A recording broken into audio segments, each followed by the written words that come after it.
Cette question d'abord, quel avenir pour la paix dans la bande de Gaza et pour les civils massés à Rafah, dans le sud du territoire?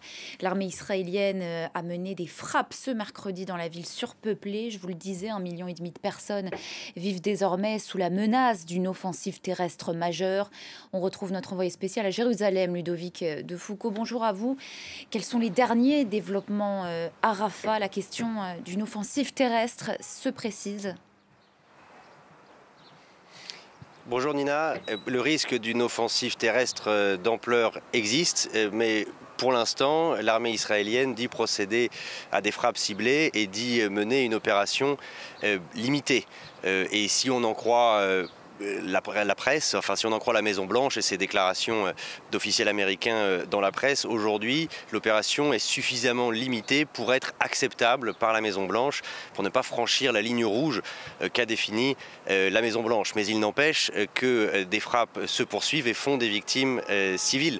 La ville de Rafah est surpeuplée, vous l'avez dit. Rafah, c'est 250 000 habitants avant la guerre. C'est aujourd'hui 1,5 million, près d'1,5 million d'habitants, soit les populations qui y habitaient, soit évidemment tous les réfugiés qui s'y sont massés depuis le début de la guerre pour fuir les combats.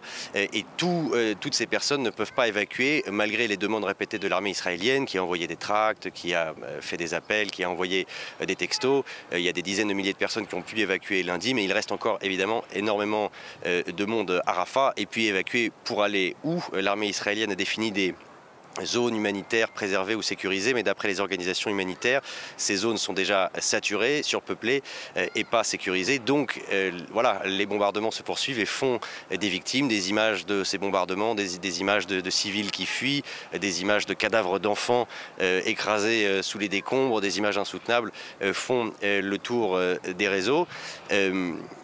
Il y a aussi la question humanitaire, puisque en prenant Rafah, Israël a fermé le terminal qui acheminait la plus grande partie de l'aide humanitaire dans la bande de Gaza depuis l'Égypte. Et sous la pression internationale, Israël a consenti ce matin à rouvrir le terminal de Kerem Shalom, donc frontalier cette fois-ci avec Israël à l'est de Rafah. Il n'est pas encore ouvert, pour l'instant, c'est simplement une annonce. On continue à décrypter cette actualité avec notre invité du jour, Hasni Abidi. Bonjour à vous, vous êtes observateur du Proche-Orient depuis 30 ans, directeur du Centre d'études et de recherche sur le monde arabe et méditerranéen. D'abord, comment comprendre la stratégie de l'armée israélienne? Elle a lancé son offensive à Rafah au lendemain de l'acceptation d'un projet de trêve par le Hamas. Comment comprendre cette concomitance? Est-ce qu'elle cherche à en faire un levier de négociation au Caire? Oui, bonjour. La question de la négociation, elle est au cœur de la stratégie israélienne, mais pas seulement. D'abord pour le gouvernement israélien qui avait toujours dit que Rafah constituait une priorité.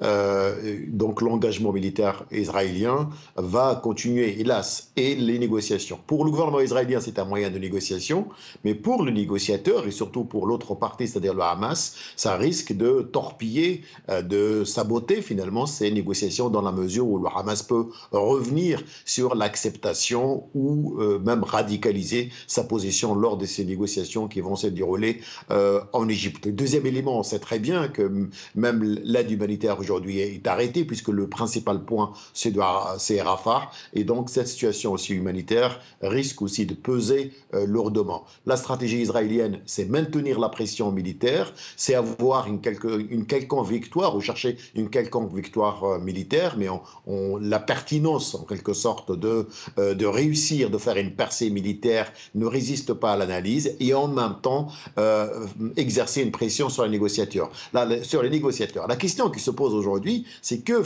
les négociateurs sont arrivés à une solution qui certes n'est pas du tout au niveau des attentes des Israéliens, mais elle répond à une exigence, c'est de la libération des otages, le retour des otages à la maison et aussi une trêve humanitaire. Mais malheureusement, le gouvernement israélien a d'autres priorités. Oui, et Benyamin Netanyahou qui ne compte rien lâcher. Il appelle sa délégation au Caire à rester ferme. L'un des responsables politiques du Hamas, lui, le met en garde. On les écoute justement tour à tour. Nous avons déjà prouvé lors des précédentes libérations de personnes enlevées que la pression militaire sur le Hamas est une condition nécessaire au retour de nos otages. La proposition faite hier par le Hamas visait à torpiller l'entrée de nos forces à Rafah Cela ne s'est pas produit. Comme le cabinet de guerre l'a décidé à l'unanimité, la proposition du Hamas est très loin des exigences nécessaires d'Israël. Nous confirmons que la balle est d'abord dans le camp de Netanyahou et des piliers extrémistes de son gouvernement. Leur comportement après l'annonce de l'approbation du mouvement reflète la détermination de ce criminel à perturber tous les efforts des médiateurs, y compris l'administration américaine.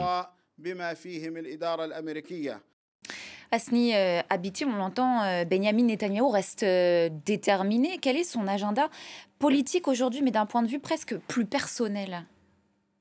C'est le même agenda que le Hamas, mais avec des moyens différents. C'est sa survie politique. Il est conscient que une trêve provisoire qui va finalement déboucher sur un cessez-le-feu, selon les termes de cet accord, n'est pas son objectif principal. Va menacer sa survie politique, va provoquer des enquêtes, et va aussi provoquer la chute de son gouvernement. Ça prend le dessus aujourd'hui, justement, la question de sa survie politique prend le dessus, selon vous? Ah oui, parce que vous savez, la libération des otages, on sait très bien, les otages, un nombre important des otages a été libéré grâce aux négociations. Ce sont les négociations qui ont conduit finalement à la libération des otages. Pas la pression militaire. Non seulement les otages se trouveront dans une situation encore plus critique, difficile face aux bombardements incessants. Et aussi, la deuxième, c'est que le Hamas dira qu'il est incapable donc d'assurer la protection. On a parlé de la survie politique de Netanyahou qui prend le dessus aujourd'hui sur la question des otages et sur même la trêve, mais aussi le Hamas aussi, finalement. Lui, il a accepté cet accord parce qu'il a intérêt de montrer finalement un profil bas, d'accepter, parce qu'il sait très bien qu'une occupation massive de Rafah et de Gaza signifie aussi un échec politique pour lui. Et c'est pourquoi les deux, finalement, jouent ici leur survie politique. Des pressions politiques et militaires, mais surtout il y a la pression de l'opinion publique. Ludovic de Foucault, selon un dernier sondage, 56% des Israéliens préfèrent aujourd'hui un accord pour la libération des otages à une opération militaire sur Gaza. Quel est l'état de l'opinion israélienne 7 mois après le début de la guerre ?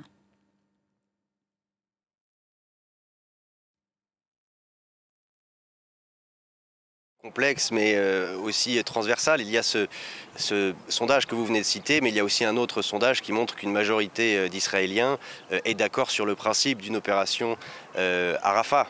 C'est-à-dire qu'on peut prioriser la question des otages sans être pour autant opposé sur le fond à la pertinence d'une intervention à Rafah. Et je vous rappelle que lorsque la décision a été donnée d'intervenir à Rafah, c'était à la suite d'une consultation du Premier ministre avec les membres de son cabinet de guerre qui sont eux membres de l'opposition.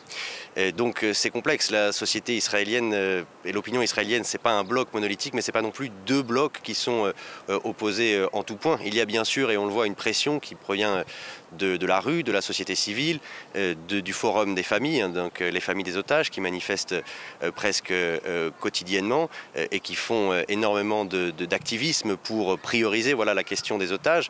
Mais lorsque le Hamas a fait son annonce en disant qu'il était d'accord sur un texte, les Israéliens ont bien vu que les mots de ce texte avaient changé et qu'il ne s'agissait plus de libérer des otages vivants, mais de libérer éventuellement des otages vivants ou morts.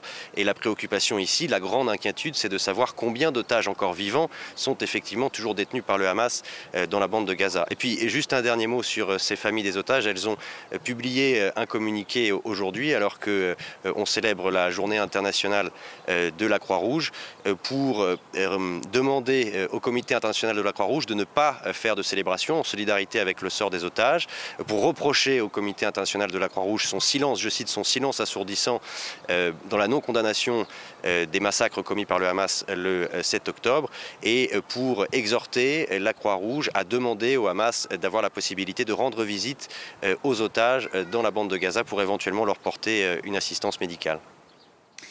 Hasni Abidi, à quel point l'opinion israélienne peut peser dans la suite des négociations et ces pourparlers de paix qui se déroulent en ce moment au Caire?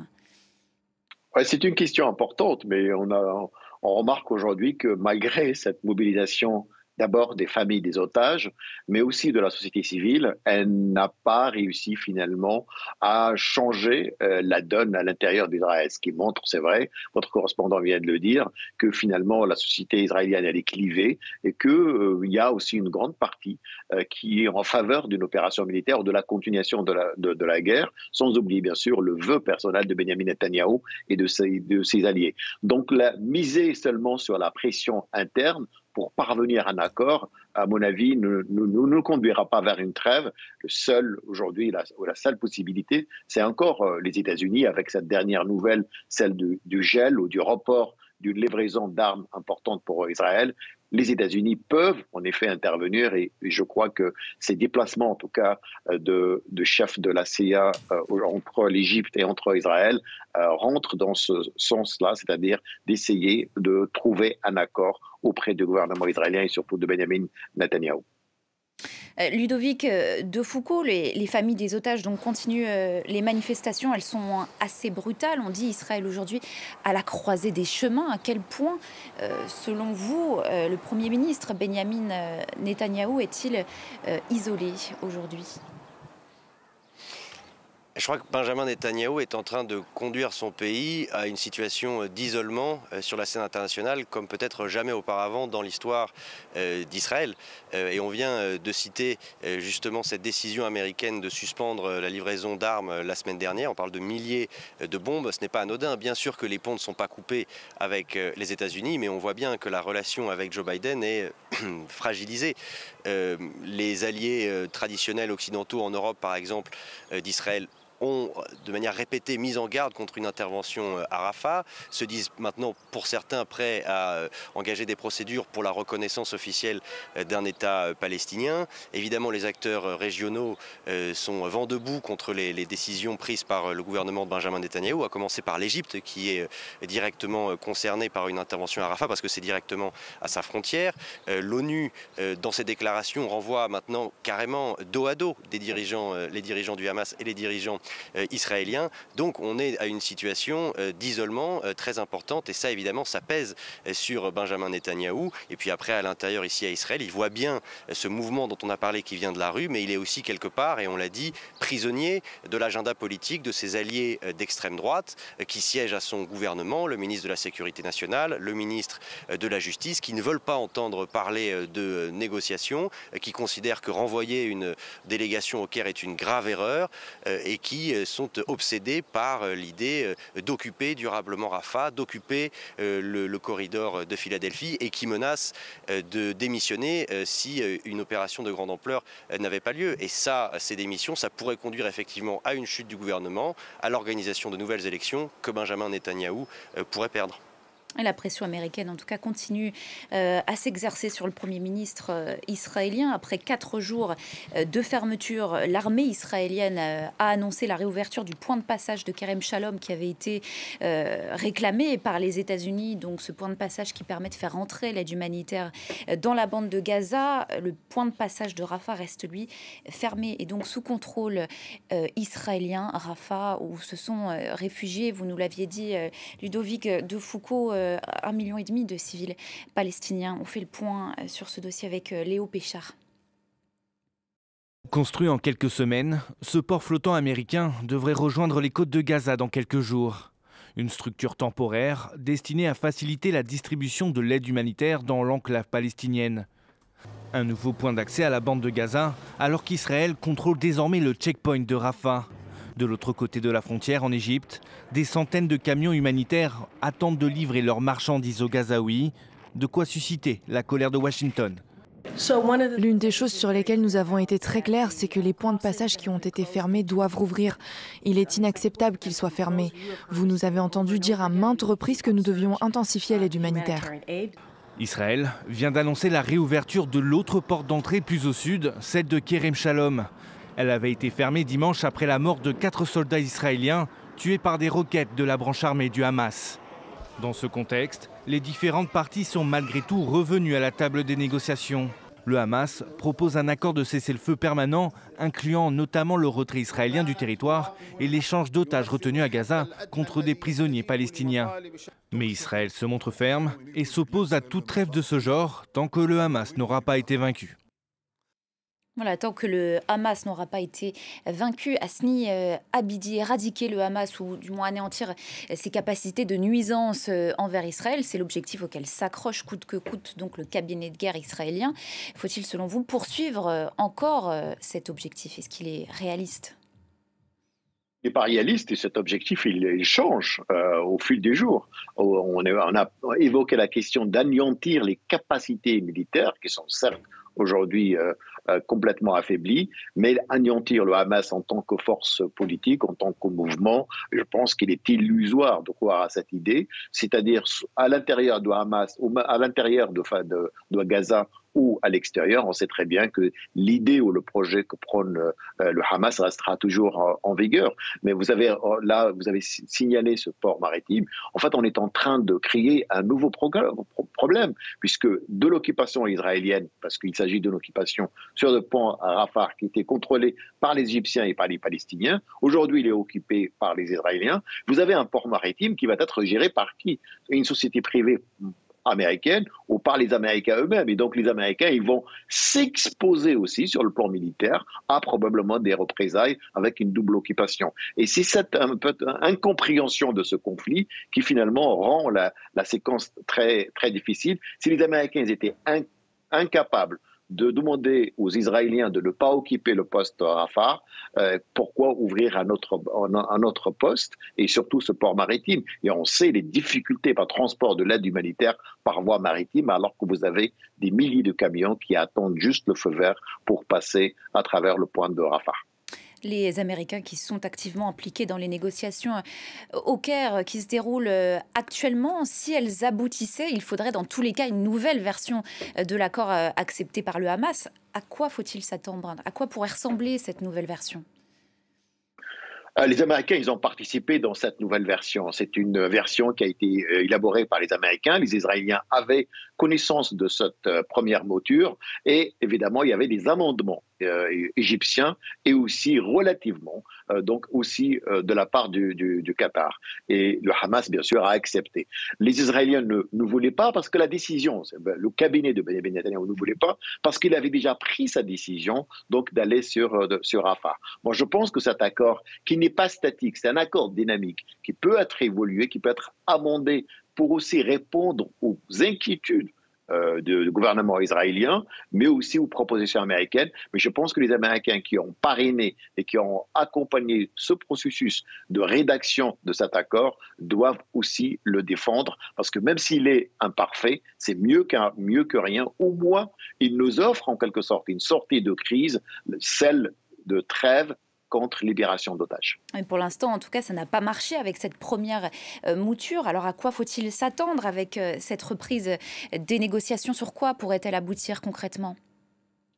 S'il y a des changements majeurs, je pense qu'on va arriver finalement à revenir au premier carré et donc ça va être difficile. C'est-à-dire le Hamas ne va pas accepter cette nouvelle proposition. Je crois qu'il faut rester sur l'essentiel, ce qu'on appelle le cadre, l'accord cadre qui a été négocié à Paris 1 et à Paris 2. C'est ça le plus important. Et comme vous le savez, donc, le diable réside dans les détails. Si on va encore dans des détails sur la question des trois phases, on va s'éloigner. Le cadre principal, c'est celui d'abord d'une trêve. Ce n'est pas un cessez-le-feu permanent. Ce n'est pas aussi un désengagement total de l'armée israélienne. Et ça, c'est un objectif que Israël veut absolument maintenir. Et au fur et à mesure, bien sûr, donc en fonction de l'évolution de la situation, on jugera donc d'une deuxième probablement phase et on amendera un peu l'accord. Mais continuer à négocier, je pense, on va augmenter les souffrances des Palestiniens, on va encore exposer les Israéliens, mais aussi les Américains à plus, à mon avis, de dangers et de menaces, et on s'éloignera de cet accord qui offre au moins un service, certes au minimum, mais il nous offre une sortie de crise tout à fait honorable. Mais est-ce que vous êtes optimiste par rapport à cette nouvelle phase de négociation qui s'ouvre ? Je suis surpris de manque d'enthousiasme, surtout des Américains, puisque, comme vous le savez, William Burns a assisté à toutes les étapes de négociation, puisque les négociations ne sont pas directes. Ce sont bien sûr les Américains qui font ce rôle avec les Égyptiens de facteurs entre le Hamas et Israël. S'il y a un engagement ferme de la part des Américains et aussi une pression toujours, comme d'habitude, amicale sur le gouvernement israélien, je pense qu'on arrivera à une approche, donc un amendement de cet accord, sans que le Hamas change complètement la donne. Mais cette approche américaine, à mon avis, elle reste toujours en attente. Et sans l'engagement américain, peut-être il y a cette décision de geler les livraisons d'armes constitue finalement une forme de mauvaise humeur de la part de Biden face un petit peu à l'attentisme du gouvernement de M. Benjamin Netanyahu. Hasni Abidi, observateur du Proche-Orient depuis plus de 30 ans, directeur du Centre d'études et de recherche sur le monde arabe et méditerranéen. Merci beaucoup à vous pour votre décryptage et merci à Ludovic de Foucault, notre envoyé spécial à Jérusalem.